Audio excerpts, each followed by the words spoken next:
যেসব কৃষ্ণ ভক্তরা আজকে প্ল্যান করেছেন যে গোপালকে বা কৃষ্ণকে বা বাকিদের ক্ষেত্রেও বলছি, যারা যারা মানে ভগবানকে যেভাবে তারা বিশ্বাস করেন, মানেন, তার সেবা করেন, প্ল্যান করেছেন যে তাকে সান্তা ক্লজ সাজাবেন, তাদেরকে জানাই, ভগবান বলে আমরা যে কনসেপ্টটা জানি, ঠিক আছে, আর সান্তা ক্লজ দুটো তত্ত্ব কিন্তু এক নয়, ঠিক আছে।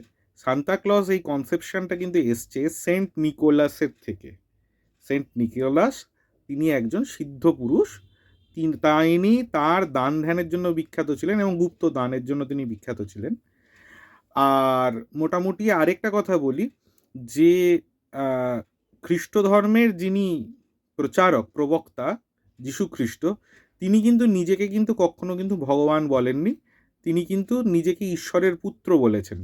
সেই কারণে সান্তা ক্লজ সাজানো বা ঈশ্বরকে যীশু খ্রিস্টের সাথে ট্যালি করা, ইভেন আমাদের সর্বধর্ম সমন্বয়কারী যুগাবতার শ্রীরামকৃষ্ণ পর্যন্ত তিনি কিন্তু যীশু খ্রিস্টকে কিন্তু বলেছেন ঋষি কৃষ্ণ, ঋষি স্বরূপে আছেন, ঠিক আছে।